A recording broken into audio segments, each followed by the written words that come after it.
Hi, this is State Comptroller DiNapoli. Thank you for being with us for this conversation, which is part of my office's celebration of Women's History Month.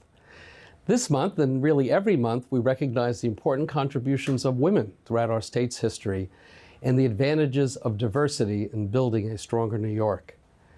As we look back at the leaders and trailblazers of our past, we're reminded that when women lead, we achieve great progress.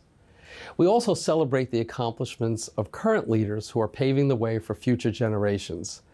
So I am honored today to be joined by one of those great leaders of today. Lawyer, author, mother, human rights activist, so many other wonderful titles, Kerry Kennedy. Kerry is the daughter of Robert and Ethel Kennedy. She grew up surrounded by politics and government. For over 4 decades, Kerry has been a tireless advocate for human rights, serving as president of Robert F. Kennedy Human Rights.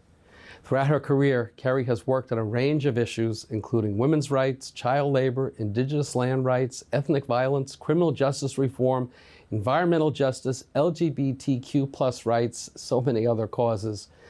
She served as chair of the Amnesty International USA Leadership Council, serves as board director of Human Rights First and the United States Institute of Peace. And she's an author of the New York Times bestseller, Being Catholic Now, as well as Robert F. Kennedy, Ripples of Hope, and Speak Truth to Power. Kerry received the Humanitarian Award from the Congress of Nobel Peace Prize laureates and high honors from President Lech Walesa of Poland for aiding the Solidarity movement. Just to name 2 of her many well-deserved honors, the list goes on.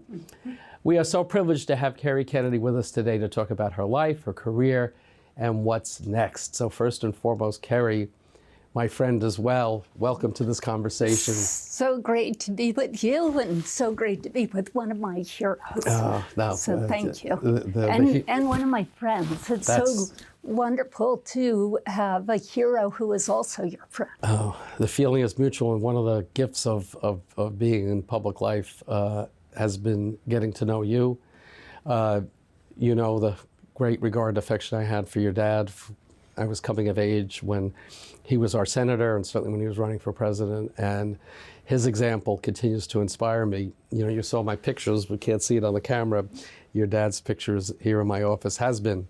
And well, we'll talk about that towards the end, right? Because that was a highlight for me when that award was presented. But we'll save that for a latter part of the conversation. So our focus is on women's history, contributions of women leadership. But let's start a little bit about you in terms of, everybody knows the Kennedy name. Obviously, people remember President Kennedy, remember your dad. But the Kennedy women also have been quite accomplished and quite extraordinary and quite strong, and leaders in so many different ways. I mean, I think of your extended family of women ambassadors and nonprofit leaders, active with philanthropy, in addition to supporting male members of the family in terms of political careers. Your sister Kathleen, who I admire as well, was elected lieutenant governor of the state of Maryland. You've charted your own path as a human rights advocate all of these years. Tell us about the inspiration you got growing up in the Kennedy household.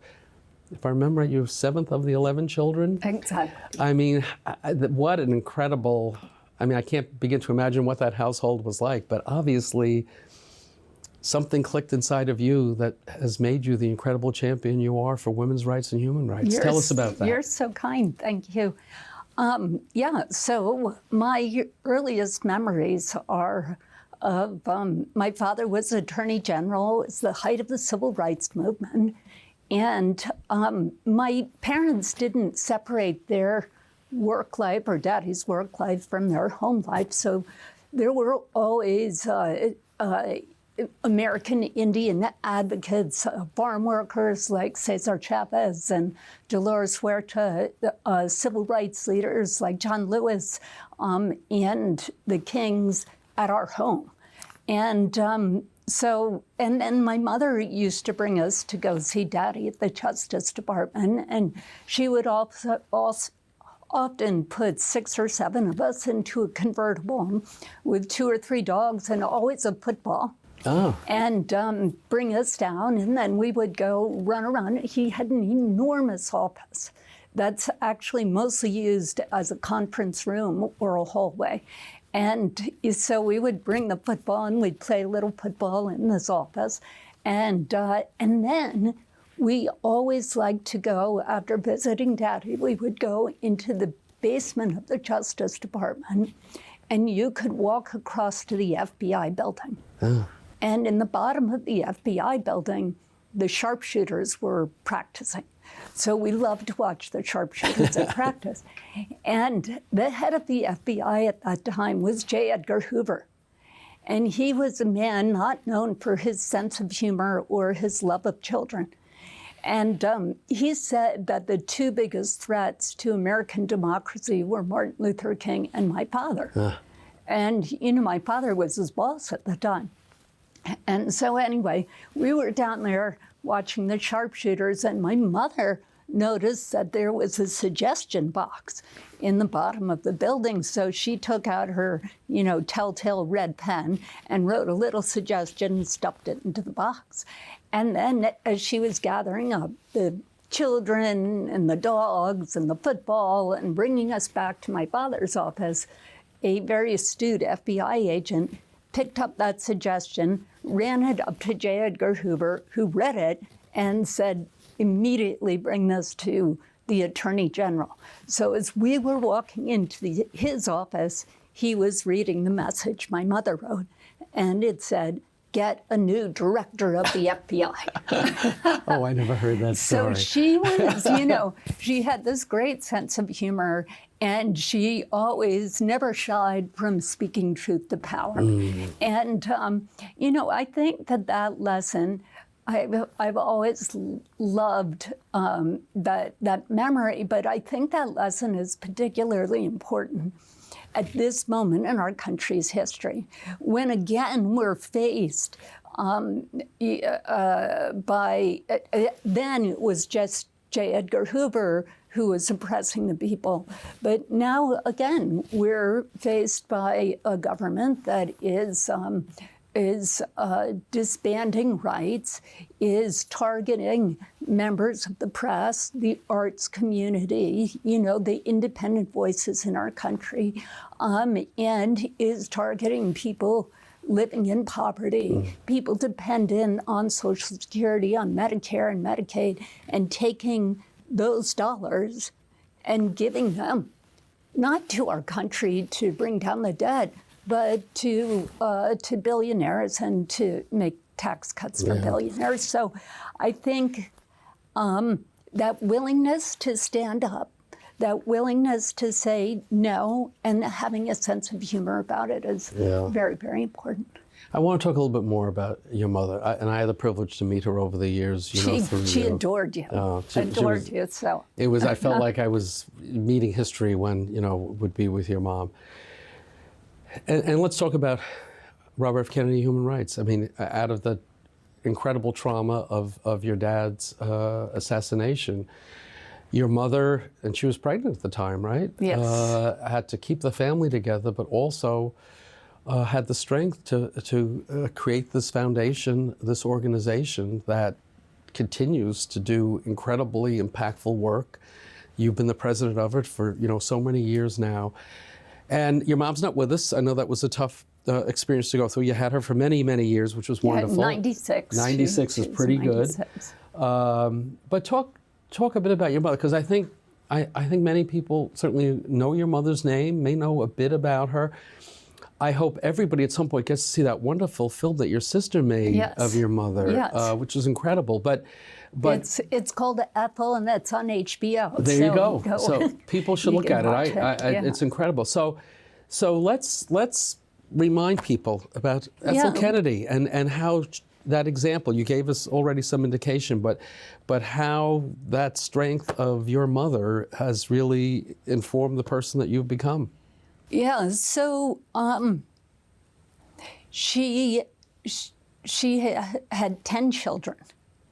And, you know, she left the kids to help Daddy campaign, and she loved campaigning with him. She was excellent at it.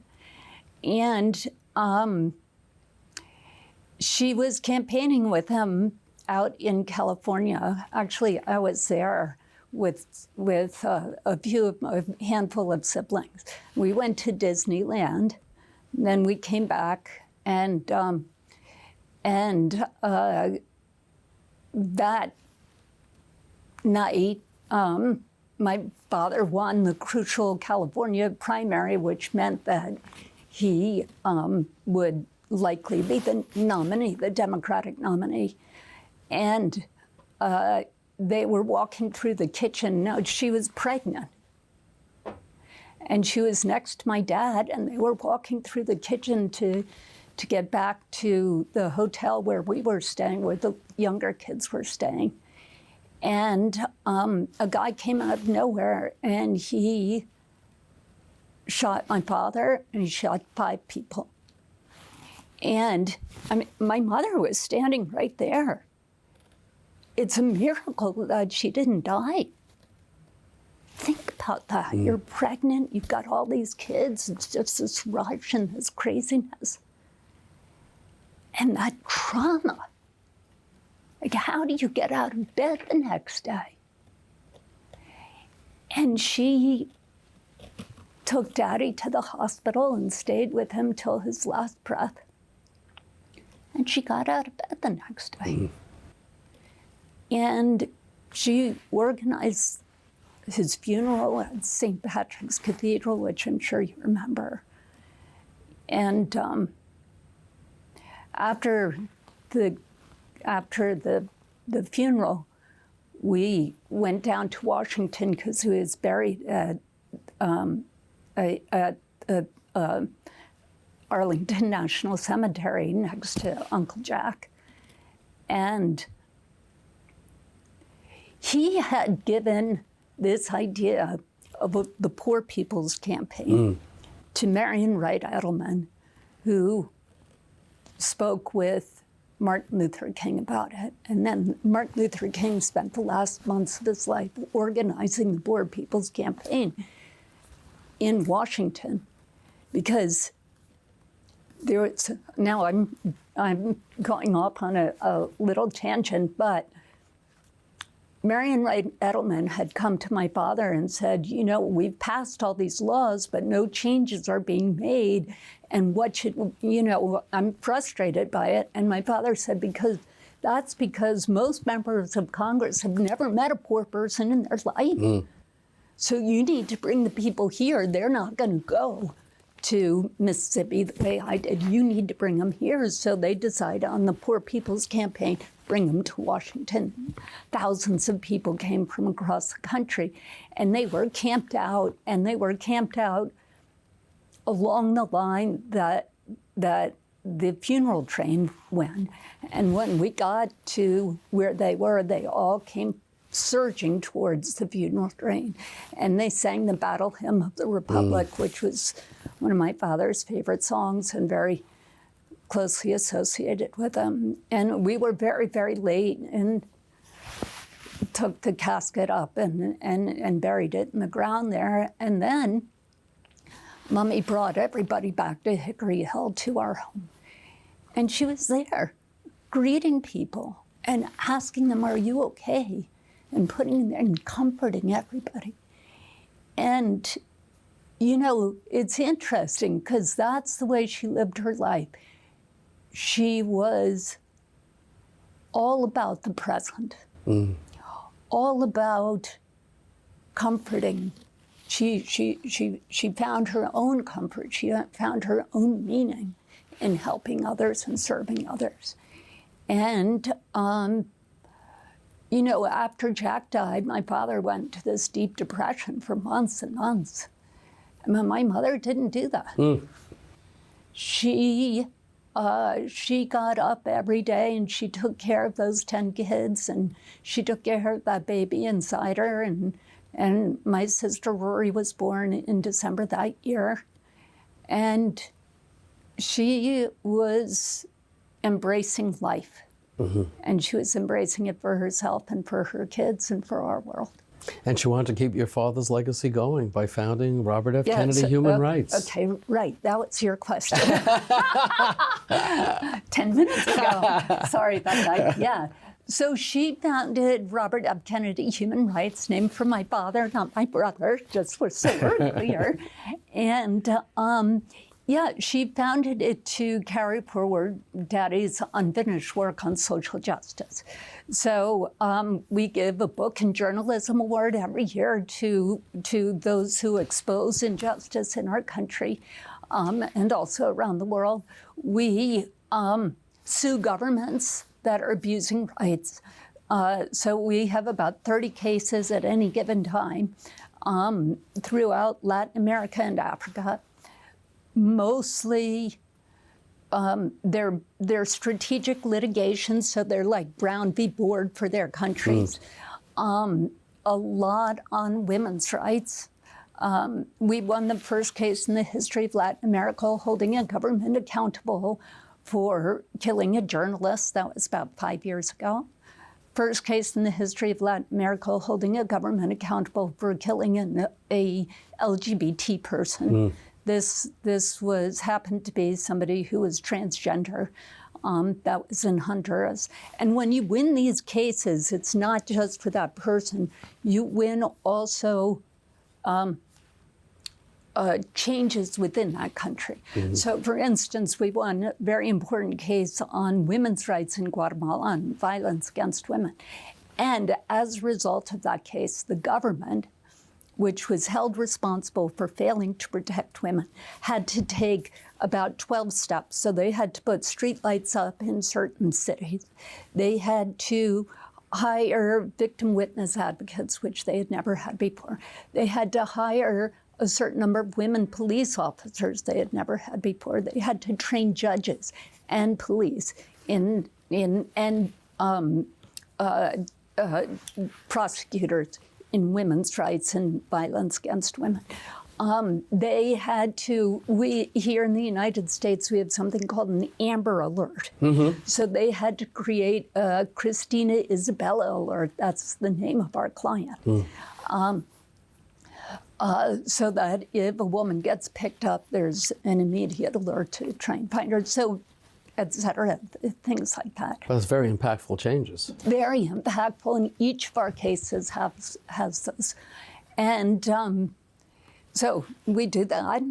Domestically, we work on basically anti-Black, anti-person of color violence committed by police and the criminal legal system, and also in abuses committed by ICE towards people who are seeking asylum or who are in the deportation system.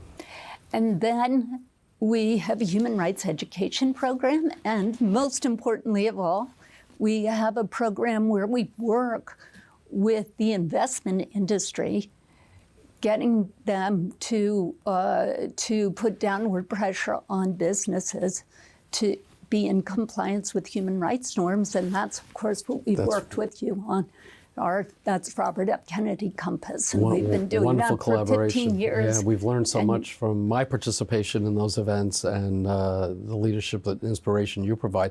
And it is always incredible when I go to your conferences and you have people that, especially first-timers, that they know the investment world, but they're not always thinking in terms of the lens of how can investment activity be impactful in terms of advancing human rights. And that's been a very special mission of RFK Human Rights, and you've had great success.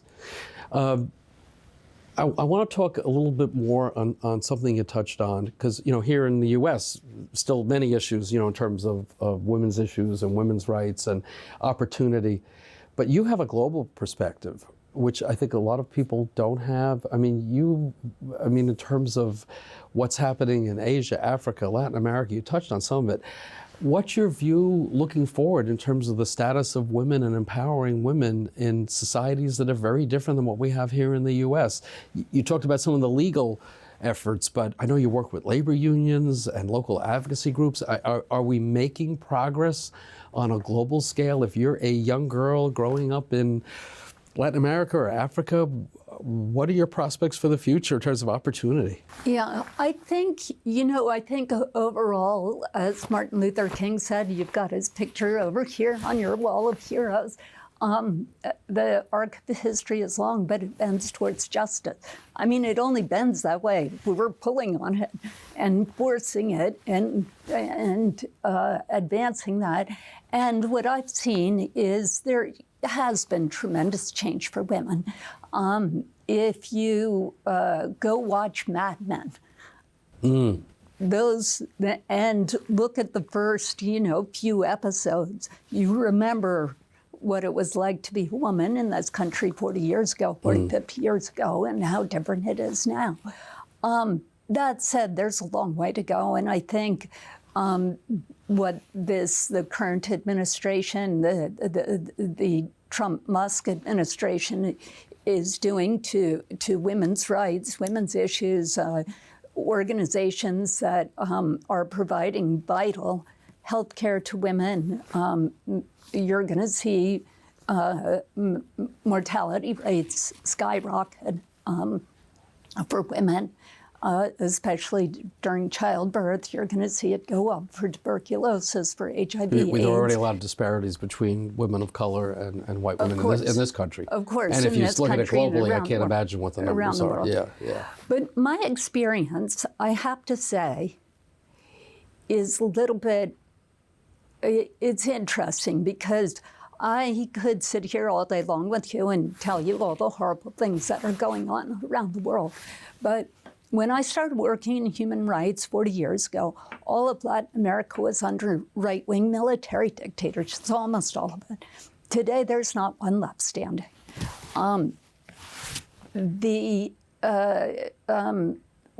South Africa was at the height of apartheid. Today, South Africa has a freely elected government, elected by a majority of their people. All of Eastern Europe was under communism, and it was hopeless about changing that system. Today, there's not a communist country left in Eastern Europe. And women's rights was not on the international agenda. I mean, gay rights was nowhere. Women's rights was nowhere. And today, women's rights is always on the international agenda. It might not be the top issue, but it's going to be on there. Yeah. And all of those changes took place not because governments wanted them to, or big multinational corporations wanted them to, or because armies wanted them to. Armies, multinationals, governments tried to stop them. They took place because small groups of determined people harnessed the dream of freedom and made it come true. And they organized their friends, and they said, we're not going to put up with this. And that lesson is so important today. Yeah. So important when we are facing this barrage of oppression by our federal government on our people in order to enrich themselves. And that is the opposite of what this man spent his life doing. So we need to learn those lessons from those heroes. I often think about, we're right down the street here from the Twin Towers, about how all those people were running out of the Twin Towers on September 11th. But the firefighters were running in. Right. And there's a great documentary on Harry Belafonte that just came out a few weeks ago. And he talks about having a conversation with Martin Luther King, this rare moment when King was kind of down. And King said, I fear that we are sending the next generation into a house on fire. And Belafonte says, you're right. What do you think we should do?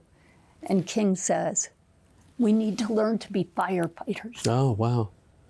So I think as New Yorkers, we need to learn to be those firefighters who ran into those burning buildings. And we need to give ourselves and give our lives to freedom and to justice and to making our world more peaceful, which is what you've given your entire life. Oh, I tried to. Yeah, we talked about your mom, and you're a mom. You have 3 daughters. I do. Talk about that perspective, which I actually never have asked you about. How do you feel about motherhood and reflecting on what your hopes and aspirations are for your 3 daughters as we move forward? That's so sweet. Well, first of all, I feel so blessed. You know, I grew up Catholic, and we were always taught, you know, God only gives you the burdens that you can handle. And I think God must think I'm pretty weak because he gave me these 3 amazing daughters who are such a breeze, and I'm so proud of them. But one of them is following in your footsteps, Cara.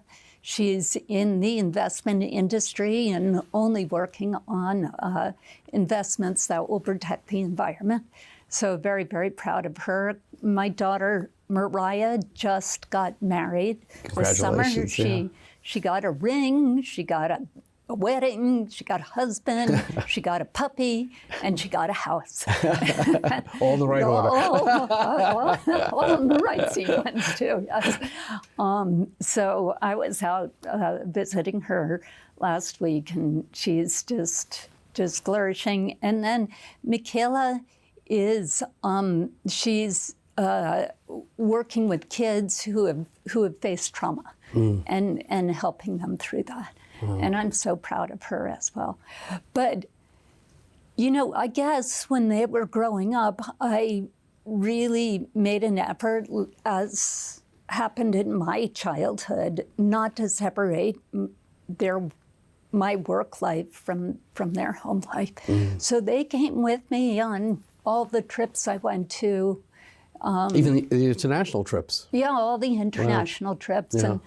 And their eyes were open to the world, to the struggles for freedom and for justice, to the violence that people face in their daily lives around our world. And I think that helped them be more empathic towards those who are struggling, you know, everywhere. Yeah.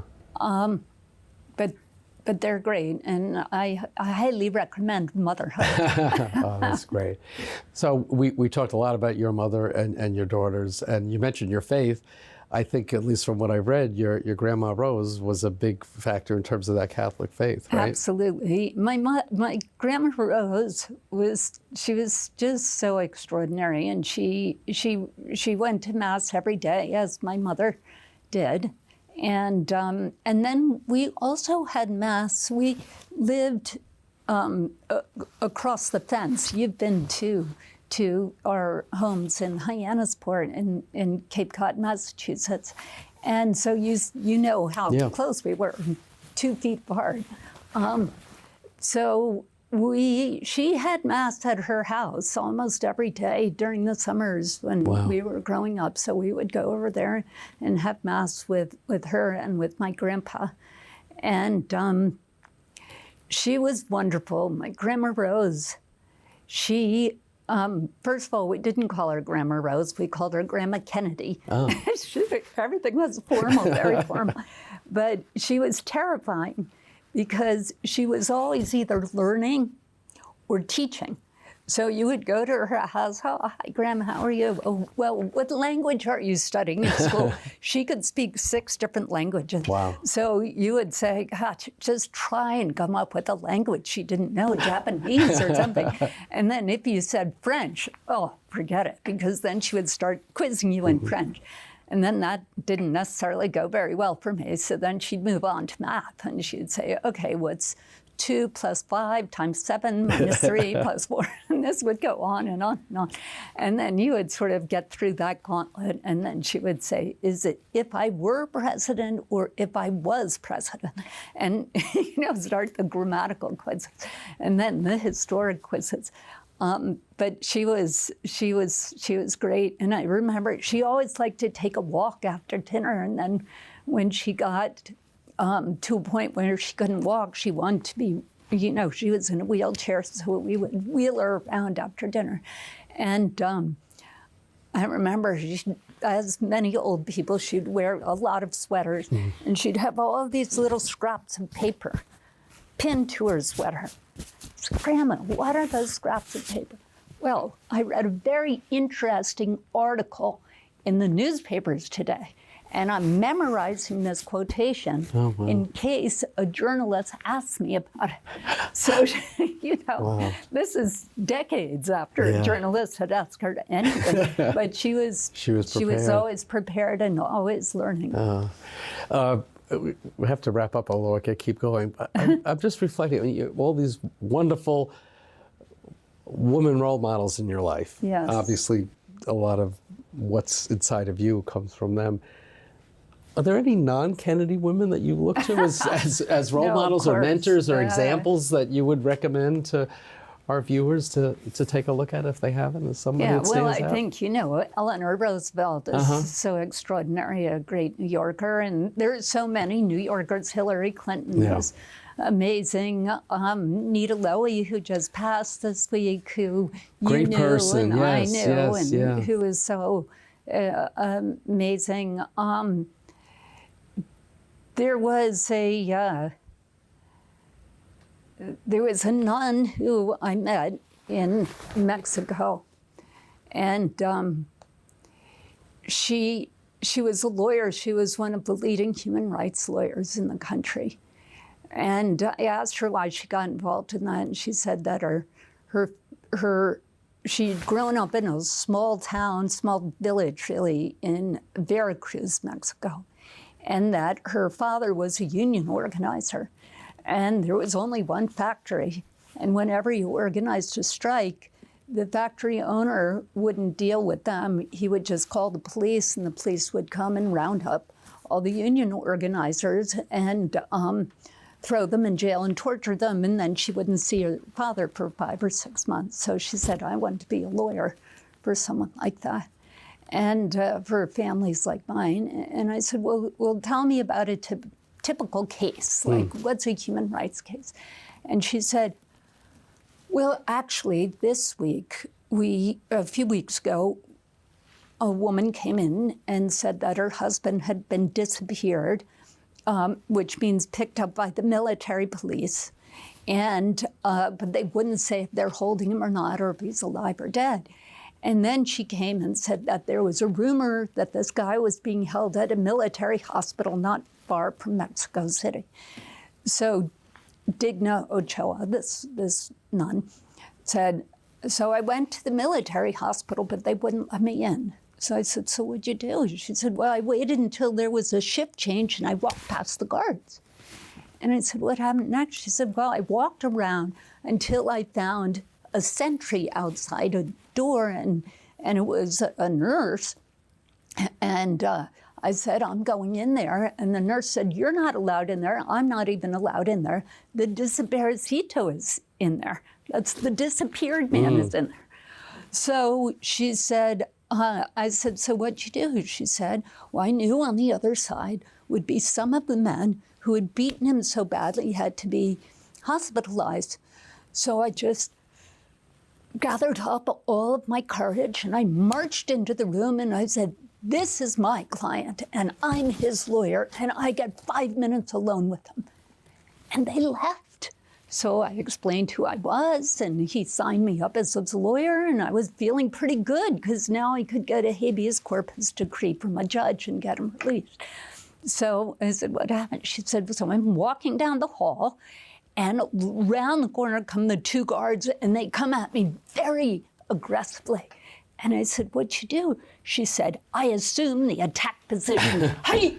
And she said, I don't know karate, but they didn't know I didn't know.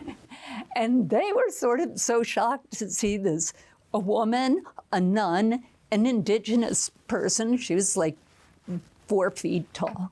And they sort of backed away again. Wow. And so that was her chance, and she scooted away, and she was able to escape. And, I think about that. I asked her afterwards, what is it that gave me that courage at that moment.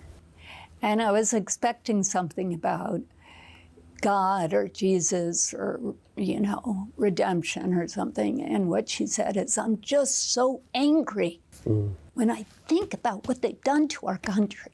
And it gives me courage to confront them. And I think we need to be angry. Yeah. We need to be angry when we see injustice and harness that anger. Not in a bad way. We all know anger can be very damaging. But harness your outrage to say, this is not fair, this is not right, and I'm going to stop it. And that's her.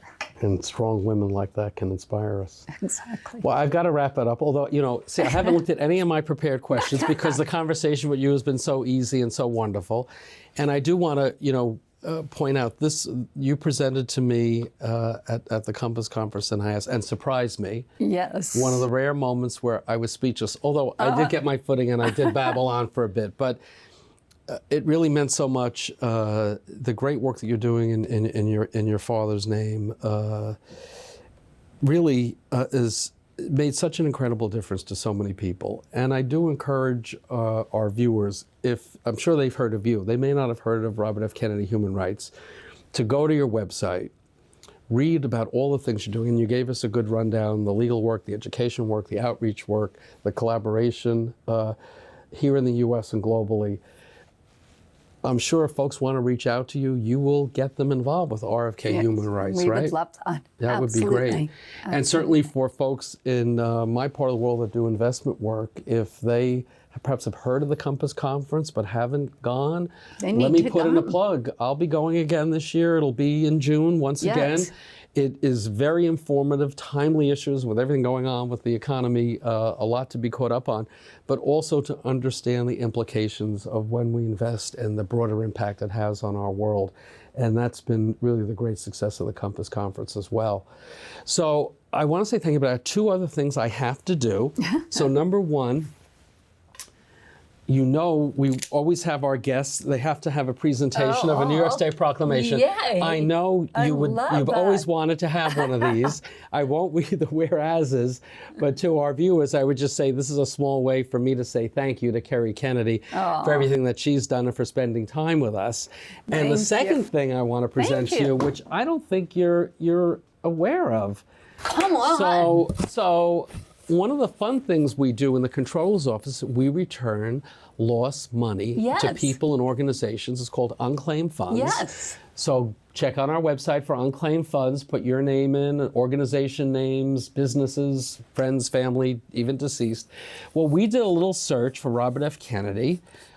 Human Rights, of course, it was under the previous name of Center for Justice and Human Rights. We found that your organization has unclaimed funds coming to you. What the heck? In the amount of $23,254. Wow! So how about that? That is so And great. I know it'll be put to good use at RFK Human Rights. Taking that right home and depositing put it in the ATM, now. and we have the paperwork for you. But it's also a way for us to remind everybody you could have unclaimed funds due to you as well. Wow. So there you go. Yay! So love that. I have to wrap it up, but this has been more than delightful. And to our viewers, again, this was our special way to celebrate Women's History Month with an incredible woman leader, Kerry Kennedy, who is a champion for human rights here in the U.S., globally. We talked a lot about role models and people who inspire, women who've inspired. Kerry Kennedy is an inspiration for all of us, and I thank you for enabling me to share you with our viewers. And just Godspeed, continued strength, keep doing what you're doing. You are as strong a Kennedy woman as any of those other women and relatives we've mentioned. And I know your mom and dad are looking down and saying, we've done something right with Kerry. Thank you. Thank you. God bless you. Thank you, Kerry.